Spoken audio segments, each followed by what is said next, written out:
नमस्कार, स्वागत है आप सभी का लोकतंत्र में। मैं हूं आपके साथ कुमार कुणाल धीरज। आज लोकतंत्र में हम बात कर रहे हैं कोटे पर कोहराम की। जी हां, अनुसूचित जाति और जनजाति के लिए कोटा के भीतर कोटे को लेकर सुप्रीम कोर्ट के आदेश पर अब सियासी बवाल है। फैसले के विरोध में दलित और आदिवासी संगठनों ने आज भारत बंद का आह्वान किया और इसका देश भर में आंशिक असर भी देखने को मिला है। मांग यह है कि एससी, एसटी और ओबीसी के लिए आरक्षण पर नया कानून पारित किया जाए और सुप्रीम कोर्ट हाल ही के अपने कोटे में कोटा वाले फैसले को वापस ले या पुनर्विचार करे। दलित और आदिवासी संगठन का कहना है कि यह फैसला अनुसूचित जाति और अनुसूचित जनजाति के संवैधानिक अधिकारों का हनन करता है। उनका तर्क है कि अनुसूचित जाति और जनजाति को यह आरक्षण उनकी तरक्की के लिए नहीं बल्कि सामाजिक रूप से उनके साथ हुई प्रताड़ना से न्याय दिलाने के लिए है। तर्क यह भी दिया जा रहा है कि छुआछूत के भेद का शिकार हुई इन जातियों को एक समूह ही माना जाना चाहिए। वे इसे आरक्षण को खत्म करने की साजिश बता रहे हैं। वहीं दलित और आदिवासी संगठनों का यह भी कहना है कि केंद्र सरकार इसके जरिए दलितों को आपस में बांटना चाहती है। कोटे में कोटा के विरोध में भारत बंद का कांग्रेस, झारखंड मुक्ति मोर्चा, राष्ट्रीय जनता दल, समाजवादी पार्टी, बीएसपी और वामपंथी दलों समेत अधिकांश विपक्षी दलों ने समर्थन किया है। वहीं केंद्रीय मंत्री और बीजेपी के बड़े आदिवासी नेता फग्गन सिंह कुलस्ते ने भारत बंद को लेकर विपक्षी दलों को घेरा। उन्होंने कहा कि विपक्ष सुप्रीम कोर्ट के फैसले का राजनीतिकरण कर रहा है, जबकि केंद्र सरकार ने इस पर अपना रुख पहले ही स्पष्ट कर दिया था। केंद्र सरकार ने साफ कहा है कि एससी और एसटी के बीच क्रीमी लेयर प्रावधान लागू नहीं किया जाएगा। वहीं एनडीए में शामिल लोक जनशक्ति पार्टी रामविलास का रुख भी नरम है और आंदोलन का समर्थन वे कर रहे हैं। यानी एलजेपी कोटे में कोटे का विरोध कर रही है, जबकि एनडीए में शामिल जीतन राम मांझी की हम यानी हिंदुस्तान अवामी मोर्चा पार्टी ने सुप्रीम कोर्ट के फैसले का समर्थन किया है। यानी हम कोटे में कोटे का समर्थन कर रही है। जीतन राम मांझी ने कहा कि एससी, एसटी आरक्षण में जो जातियां आरक्षण के लाभ से वंचित हैं, उन्हें आरक्षण में उपवर्गीकरण यानी कोटे में कोटा कर लाभ दिया जाना चाहिए। महादलित समाज से आने वाले मांझी का आरोप है कि संपन्न दलित 95% नौकरियां और अन्य लाभ ले रहे हैं। वंचित दलितों का विकास रोकना ये संपन्न दलित चाहते हैं।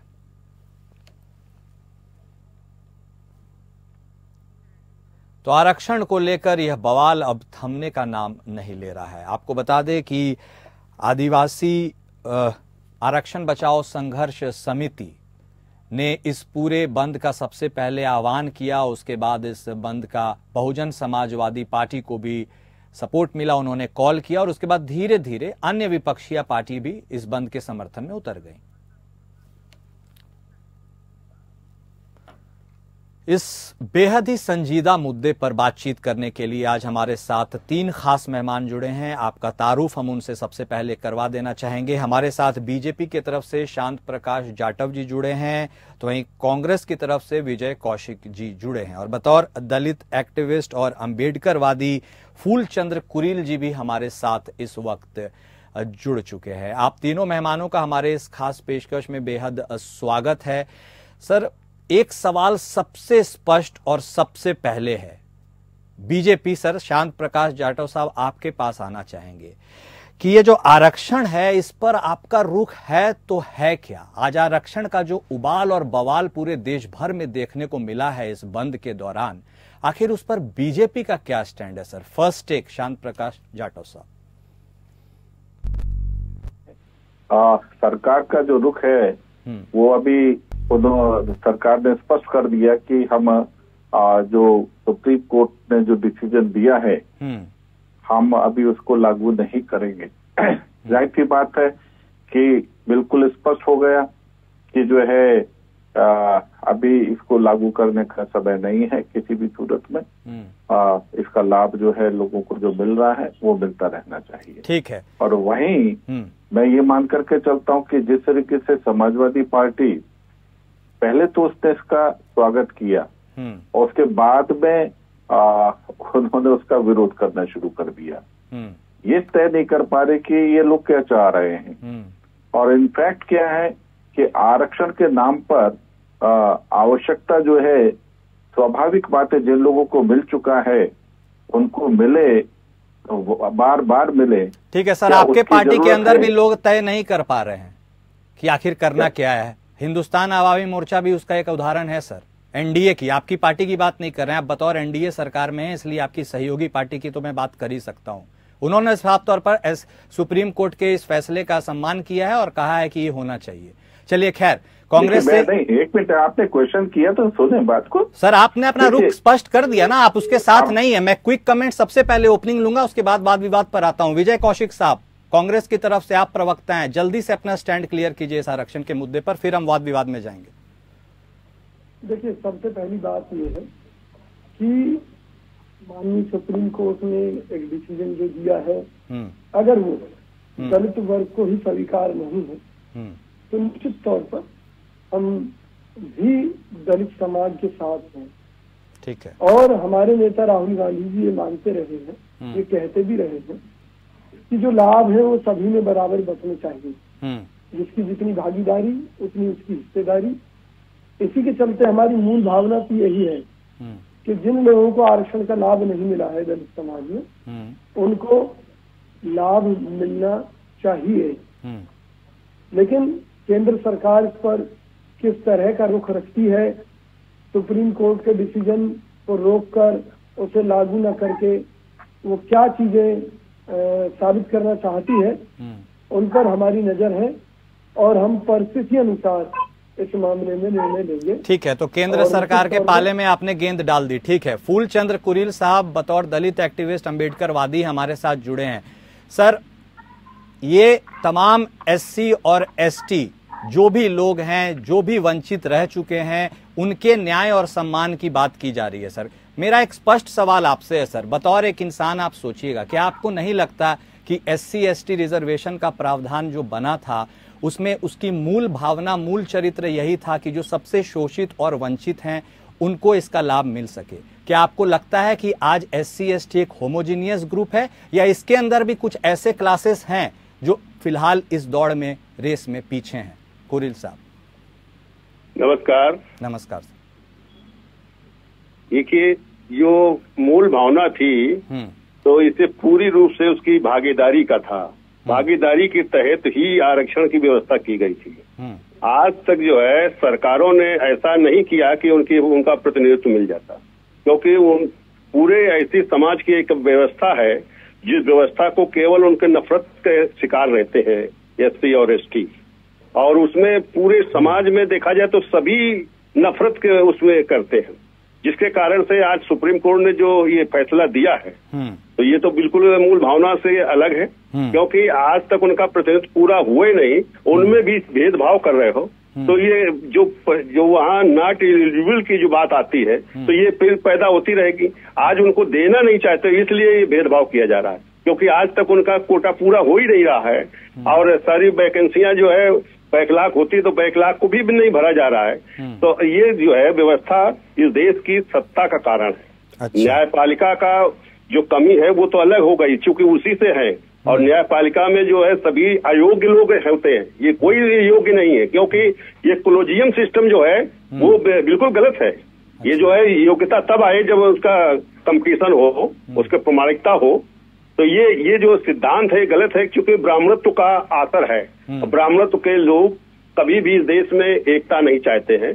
तो ये केवल दलित के साथ नहीं है, इस देश में समाज जो बटा हुआ है सबके साथ ये भेदभाव है, और ये भेदभाव वो बनाए रखना चाहते हैं, ये इसलिए हो रहा है। तो सर, मेरा एक और सवाल इसी से, चूंकि आपने ये बात की तो मैं जुड़ा हूं, क्या आपको लगता है कि जो एससी एसटी की जो रिजर्वेशन का मुद्दा है, इसे कभी नहीं छुआ जा सकता, ये कभी संशोधित नहीं किया जा सकता? बिल्कुल, जब तक इसका तो पूरा हो ही नहीं रहा है, और जो पूरा करना है तो उनको क्यों नहीं शिक्षा दे रहे, जो से छूट रहे हैं उनको आगे लाने का कोई प्रावधान और लावे ना। क्योंकि प्रतिनिधित्व जब पूरा नहीं हो रहा है, जब भागीदारी का मामला है, और ये भागीदारी तो हर स्तर पर होनी चाहिए। आरक्षण कोई ऐसे नहीं मिला है इस देश में। जब प्रथम नेतृत्व ने ये शपथ लिया था कि हम देश में रहने वाले हर व्यक्ति से मिलकर जीता है, तो हम मिलकर चलाएंगे, तो देश में सबके भागीदारी, यही उनका संविधान बना, तो प्रतिनिधित्व का आधार आया। तो प्रतिनिधित्व तो अगर इस देश सरकार बनाने में प्रतिनिधित्व है तो नियम कानून भी उसी तरह होना चाहिए, सबके लिए होना चाहिए बराबर। आज जो पद पर है, जो आगे बढ़ गया है तो उसके साथ कुछ होता है और नीचे वाले कुछ होता है। आज देश में जो है सरकारें चाहे केंद्र की हो चाहे प्रदेश की हो, वो देश में जो है जाति और धर्म के आधार पर कर रहा है, इसके बाद गरीबी और अमीरी के आधार पर कर रहा है। ये देश में जो सिस्टम है ये जो पूरे देश को तोड़ने का काम कर रहे हैं सर। लेकिन एक सवाल एक और मेरे मन में आ रहा है, चूंकि आप एक अम्बेडकरवादी हैं, आपसे मैं पूछना चाहता हूं सर, SC ST रिजर्वेशन की तो बात चलिए ठीक है, आपके मैंने बात को समझ गया, लेकिन सर एक और पिछड़ा वर्ग आता है OBC sir, other backward classes, उसके अंदर तो सर ये क्रीमी लेयर का प्रोविजन है, तो क्या उसके मूल चरित्र के साथ उस समय छेड़छाड़ नहीं हुआ था? क्रीमी लेयर किसी के साथ होनी नहीं चाहिए थी। अच्छा, आप प्रतिनिधित्व पूरा दो ना, आप चिंता क्यों कर रहे हो? उस समाज के लोग जो आगे आवे ना, उसका प्रतिनिधित्व आप पूरा क्यों नहीं कर रहे हो? जो सत्ता में बैठे वाले तो सभी ऐसा लगता है कि सभी चोरे जाते हैं, सत्ता वाले जो है चोर है, सबसे बड़ी तो बात ये। मतलब जो OBC में भी उपवर्गीकरण है उसको आप अच्छा नहीं मानते हैं? ना, कतई अच्छा नहीं है। उनकी व्यवस्था करो, जो छूट रहा है उनको कैसे शिक्षा दी जाए, कैसे ऊपर लाया जाए, उसकी अल्टरनेटिव व्यवस्था होनी चाहिए। सर मतलब जो OBC या SC ST में समृद्ध हो चुके हैं, मान लीजिए IAS IPS हैं, उनके बच्चे भी IAS IPS हैं, तो क्या उनको भी आपको लगता है कि जो है वो आपके अन्य वंचित लोग जो हैं, जो पीछे छूट गए हैं, उनकी कहीं ना कहीं उनके अधिकारों के क्षेत्र में हनन नहीं कर रहे हैं, ऐसा आपको लगता है? ये सरकार तो पूरी तरीके से हनन कर रही है। देखिए लिटरेट भर्ती पिछली सरकार में हुई, 340 कैसे भर दिया आपने। अभी लिटरेट से अगर 45 जो पदों पर जा रहे थे, तो अब तो आपने ये ठीक है कैंसिल कराया है, लेकिन उसको आरक्षण की व्यवस्था कर रहे हो। लेकिन ये जो अलग से करते हैं, जब तक ये आक्रोश या आंदोलन नहीं होता है तब तक ये पूरी अन्याय करते रहते हैं। तो इसलिए जो है आज पूरे देश में आरक्षण की स्थिति तो खराब कर ही दिया है। आज सरकारी विभागों को जो है वो प्राइवेटीकरण कर दिया है, और प्राइवेट में उसकी है नहीं कहीं स्थिति। तो ये सारी स्थिति तो ये इनके खिलाफ है, और वोट लेने के लिए तो उनके पास जाते हैं, उनसे वोट चाहते हैं, लेकिन उनको न्याय नहीं देना चाहते, उनके खिलाफ बिल्कुल है। बिल्कुल तो समझ गया सर, समझ गया मैं आपकी बात। लोगों को जो है अलग खड़ा होना पड़ेगा। हाँ, और आज जिस तरह से बंद का व्यापक असर हुआ है उससे यह बात स्पष्ट है कि आरक्षण एक ऐसा मुद्दा है जिसके साथ जो आरक्षित समाज के लोग हैं वो किसी तरह का छेड़छाड़ बर्दाश्त नहीं करते हैं। तो अब ऐसे में मेरा सवाल शांत प्रकाश जाटव साहब, अब हम लोग बात को आगे बढ़ा सकते हैं। अब मेरा आपसे यही सवाल है कि सर जब यह पूरा मसला सुप्रीम कोर्ट में था, जब ये सारी बातचीत हो रही थी, जब ये सारा कुछ निकल कर सामने आने वाला था, तब भी क्या आप सुप्रीम कोर्ट के इस वर्डिक्ट के खिलाफ थे? मतलब उसके इस वर्डिक्ट जो अगर आया है उसके खिलाफ थे? क्योंकि सर वहां पर तो जो भी वकील थे वो इतनी पुरजोर तरीके से इस बात को नहीं रख पाए थे। जाटव साहब देखिए, सुप्रीम कोर्ट ने जो वर्डिक्ट दिया है वो मैं मानता हूँ, ये व्यक्तिगत रूप से मेरा कहना है कि वो ठीक है, क्योंकि जिस तरीके से अभी आपने कुरील जी से पूछा जी कि जिन लोगों को आरक्षण मिल चुका है और कई मर्तबा मिल चुका है, तो क्या उनको आरक्षण गिव अप नहीं करना चाहिए? क्या उन लोगों को आरक्षण नहीं मिलना चाहिए जो अभी आरक्षण से वंचित है? तो यही बात कही है। इसमें देखो सबसे बड़ी बात क्या है कि शेड्यूल कास्ट का इस वक्त शोषण कर रहा है, उसके अधिकार का हनन कर रहा है। कुरील जी ने सरकार के ऊपर थोपने की कोशिश की, क्योंकि ये अपनी एक मानसिकता सरकार के खिलाफ लेकर के बैठे हुए। इन्होंने ये एक बार भी नहीं कहा कि एक IAS का बच्चा जो बेहतरीन परिवेश में पढ़ता है और एक गरीब बच्चा IAS का जो IAS की तैयारी करता है वो उसके सामने खड़ा हुआ है, तो यहाँ किस प्रकार का बराबरी का क्या नाम है कंपटीशन है? डेफिनेटली वो बच्चा बेनिफिट ले जाता है जिसके पास में सारी सुविधाएं हैं। तो मैं ये मान करके चलता हूँ कि जिस तरीके से इस वक्त में जो व्यवस्था सुप्रीम कोर्ट ने बनाई, ठीक है, सभी दल पहले तो उसके पक्ष में थे, अब वो सभी दल, अब देखो आज जो दिल्ली में जो ये पूरे देश में जो बंद हुआ है, उस बंद में कौन लोग नेतृत्व कर रहे हैं? जो कई दफा के सांसद हैं, कई दफा के विधायक हैं, वो आरक्षित सीटों से सांसद हैं, आरक्षित सीटों से विधायक हैं, और तमाम वो लोग जो इस बंद में शामिल हैं वो वंचित हैं, और वो उन्हीं को मजबूत करने के लिए कि ये दोबारा आरक्षित सीट से सांसद बने या दोबारा आरक्षित सीट से विधायक बने और हम इनके पीछे डोल बजाते रहे। मतलब कि ये बात सही, मतलब ठीक है। हाँ, जाटव साहब एक बात तो स्पष्ट है, लेकिन सर जो सुप्रीम कोर्ट का ये वर्डिक्ट है, मेरा अगला सवाल कौशिक साहब आपसे है, इसलिए इस बात को समझिएगा। सुप्रीम कोर्ट का जो वर्डिक्ट आया है वो एक्चुअल में सर एससी में जो अंडर प्रिविलेज्ड हैं, एसटी में जो अंडर प्रिविलेज्ड हैं, जिनके पास आज तक वो सुविधाएं नहीं जा पाई जिसके लिए आरक्षण बना था। लेकिन सर यदि उनके हित की बात यदि आपको थोड़ी सी भी लगती है तो क्या आपको नहीं लगता है कि वो आज भी सड़क पर नहीं आ पाए, या फिर वो इस पूरे अमेंडमेंट को जो उपवर्गीकरण की बात है उसको ही नहीं समझ पाए, या फिर जैसा कुरिल साहब ने कहा आरक्षण एक ऐसा मुद्दा है जिसमें कभी कोई हस्तक्षेप नहीं हो सकता? आप बिल्कुल सही कह रहे हैं। हमें लगता है कि कहीं ना कहीं उस वंचित समाज के लोगों को गुमराह किया जा रहा है, जिसके चलते जो सही बात उन तक पहुंचनी चाहिए, क्योंकि सुप्रीम कोर्ट का जो डिसीजन है वो किसी का हक नहीं छीन रहा। सुप्रीम कोर्ट का डिसीजन तो ये कह रहा है कि भाई जिनको उनका हक मिलना चाहिए था और नहीं मिला है आज तक, उनको उनका हक दिया जाना चाहिए। कांग्रेस पार्टी इस तरह की मंशा की पक्षधर रही है, लेकिन वर्तमान में केंद्र सरकार जिस तरह के निर्णय ले रही है उनके चलते हम मामले पर गौर कर रहे हैं।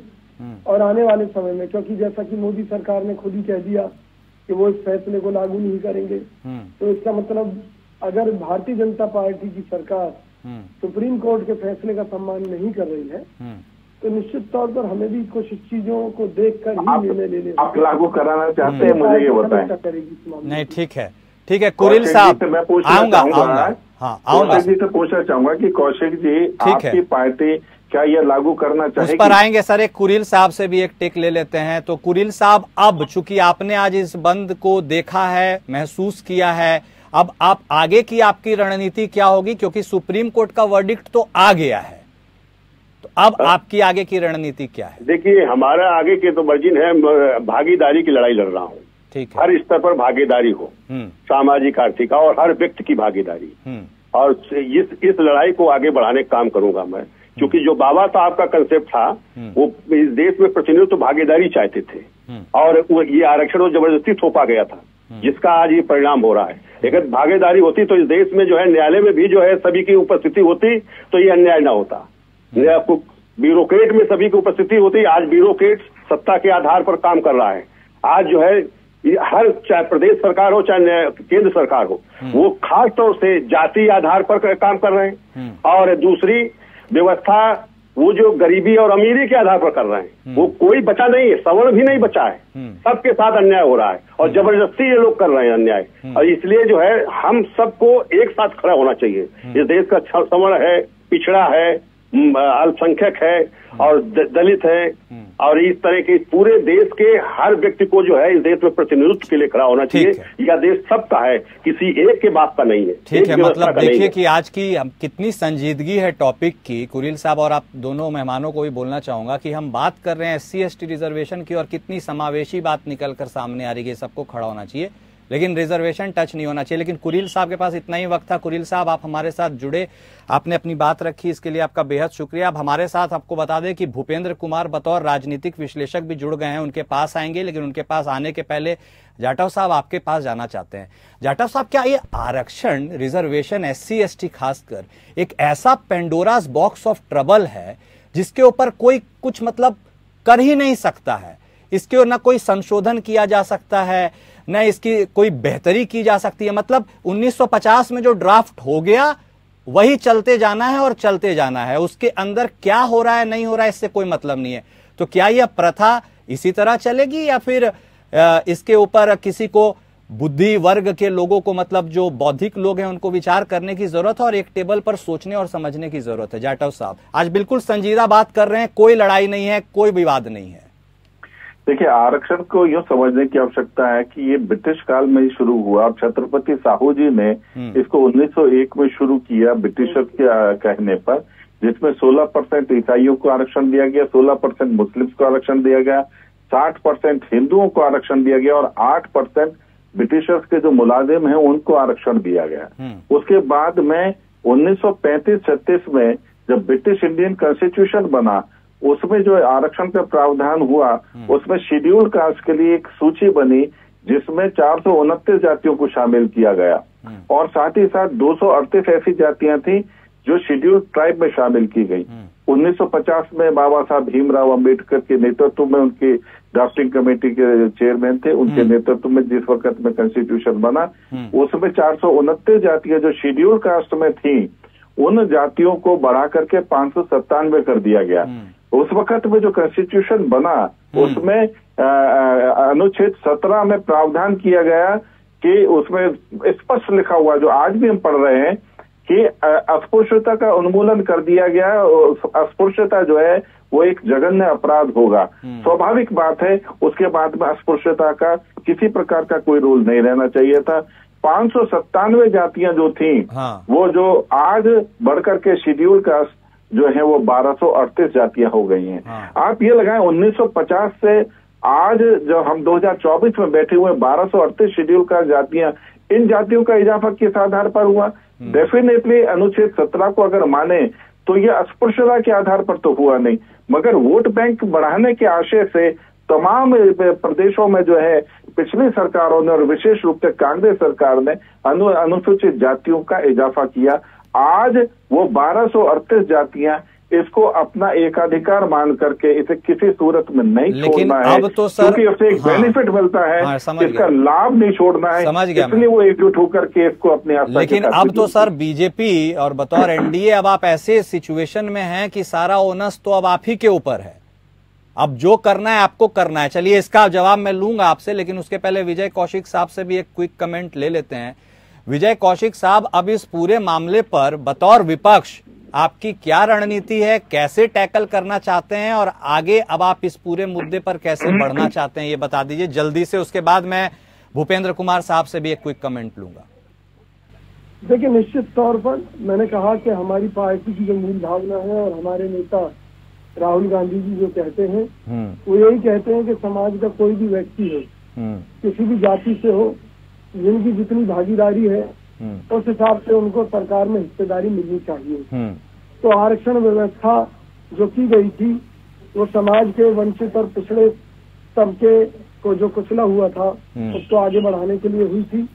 और अगर सुप्रीम कोर्ट ये मानता है कि इस व्यवस्था के चलते केवल चंद लोगों ने अपना विकास किया है तो निश्चित तौर पर किसी भी देश की प्रगति के लिए ठीक नहीं है। तो मतलब क्या चाहते हैं आपकी बीजेपी एनडीए सरकार अध्यादेश लाए और इस आदेश को क्वैश कर दे?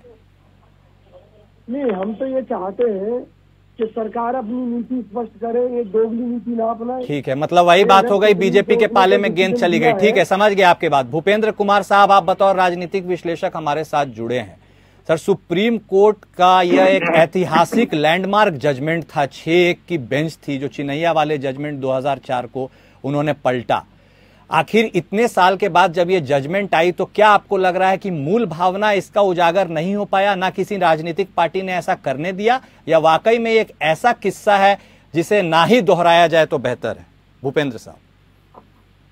देखिए कुणाल जी, ये बड़ा संवेदनशील मुद्दा है और ये देश की आत्मा के साथ जुड़ा हुआ है। देखिए, निश्चित रूप से जो आरक्षण है, आरक्षण की परिभाषा को समझना बहुत आवश्यक है। क्या होता है राजनीति के हिसाब से अपने जो सुप्रीम कोर्ट ने कहा, सुप्रीम कोर्ट ने अपने 2 वर्गों के एक निर्णय में कहा, एक उन्होंने कहा क्रीमी लेयर की बात की और दूसरा पक्ष उन्होंने कहा कि उसका उपवर्गीकरण होना चाहिए। अब दोनों चीजें जनता तक नहीं पहुंचाई जा रही हैं। अब क्रीमी लेयर का मतलब ये है कि जो ऑलरेडी आरक्षण ले चुके हैं उनके बारे में पुनः विचार होना चाहिए कि वो ना लेके, क्योंकि समरसता अगर लाना है, देश के 75 वर्ष आजादी के हो चुके हैं और आजादी के 75 वर्ष होने के बाद भी आज भी लोग मुख्यधारा में नहीं आ पाए। तो इस तरह, और राज्यों को ये अधिकार दिया तो वो वर्गीकरण कह रहे हैं उन जातियों के हिसाब से, जिन जातियों में जिन जातियों के हिसाब से वो जिन जातियों के पिछड़े वर्ग में है, जिस तरह से बड़ा अच्छा विश्लेषण रखा उन्होंने देश की आजादी का 1901 से जो आरक्षण की बात, तो उस हिसाब से राज्य के दिया कि जो जातियां पिछड़ी हुई हैं तो उन जातियों को, पिछड़ी हुई को उनका वर्गीकरण किया जाए और उनको आरक्षण की श्रेणी में उनको वरीयता दी जाए। अब ये निर्णय दिया है। अब देखिए, निर्णय को अब मानना नहीं मानना उसके लिए बहुत से कानून तो संसद बनाती है, तो कानून संसद के लिए स्वतंत्र है, तो उसके हिसाब से अपने हिसाब से वो वर्गीकृत कर सकते हैं। लेकिन हमारा ये कहना है कि इस संदेश को जो आज भारत बंद किया गया, तो भारत बंद की जो अवधारणा है वो सही संदेश नहीं जा रहा है। ये जो विरोध कौन कर रहे हैं, जो ऑलरेडी आरक्षण पा रहे हैं उन्हीं वही लोग उसके आगे कर रहे हैं। लेकिन जो निचले तबका व्यक्ति है, जो मुख्य धारा से दूर है, जो समरसता की समानता की बात नहीं हो रही। दूसरी बात, मैं एक चीज और जोड़ना चाहूंगा कि उसमें 9 अगस्त को SC ST के जितने भी सांसद थे वो प्रधानमंत्री से मिले थे और प्रधानमंत्री ने उसमें आश्वासन दिया था कि उनका क्रीमी लेयर से कोई मतलब नहीं है और इसमें SC ST में क्रीमी लेयर को नहीं लागू किया जाएगा। तो जब ऑलरेडी उसमें है, जब उनने इस तरह का आश्वासन दे दिया और उसके बाद जब बात खत्म होगी, उसके बाद भी इस राजनीति के हिसाब से कि एक पार्टी को नैरेटिव तैयार करना कि ये विरोधी है या पक्ष में है और ये इस तरह से जो बातें करना, ये कहीं नहीं राष्ट्र के मुख्य धारा में हम देश के 75वें स्वतंत्रता दिवस मना रहे हैं और इस काल में अगर हम समरसता और एक समानता के 75 वर्ष के बाद आरक्षण के वही दो राह में चढ़ते दिखाई देंगे, तो निश्चित रूप से ये हमारे विकास के लिए, ये हमारे जो बढ़ते हुए समावेशी जो दृष्टिकोण है भारत का, वो कहाँ प्रश्न चिन्ह। चलिए, ठीक है। हर चीज में हर चीज में राजनीति नहीं देखनी चाहिए, मेरा ये कहना। बिल्कुल राजनीति नहीं देखनी चाहिए, लेकिन एक राजनीतिक ऊहापोह की स्थिति तो इस पूरे मुद्दे ने बना ही दी है। कौन इसके साथ है, कौन खिलाफ है, कौन खिलाफ है तो क्यों खिलाफ है, पूरे इस परिदृश्य को बिना समझे यदि कोई खिलाफ है या फिर इस परिदृश्य को समझना ही नहीं है कोई उसके साथ है, मतलब एक अजीब सी खिचड़ी सी पहेली है ये। क्या कोई समझना नहीं चाहता या फिर किसी को समझने की कोई जरूरत नहीं है, लोगों की अपनी अपनी राय है। आप तीनों मेहमान हमारे साथ जुड़े, आपने अपने अपने वक्तव्य हमारे साथ साझा किए, इसके लिए आपका बेहद शुक्रिया। तो आरक्षण एक ऐसा मुद्दा है और सुप्रीम कोर्ट के इस रूलिंग के बाद ऐसा लगता है जैसे मानो कि पूरा का पूरा राजनीतिक घटनाक्रम इसके इर्द गिर्द घूमने लगा है। यह भी ध्यान देने की जरूरत है कि आने वाले कुछ दिनों में चुनाव है राज्यों में और कोई भी इस मुद्दे को अब छेड़ना नहीं चाहता, इसीलिए जो होमोजेनिटी है SC और ST ग्रुप की उसको कोई छेड़ना नहीं चाहता है वर्डिक्ट आने के बाद भी। लेकिन अब चूंकि NDA सरकार में है, इसलिए उसके पाले में गेंद है कि आखिर अब वो इसके ऊपर क्या निर्णय लेगी। राजनीति अपने चरम पर है। भारत बंद का आज असर कहीं ज्यादा देखने को मिला, कहीं कम देखने को मिला, लेकिन अब यह देखना दिलचस्प होगा कि इस किस्से के और कितने पहलू निकलकर हमारे सामने आते हैं। फिलहाल हमारे साथ इस खास पेशकश में इतना ही। नमस्कार।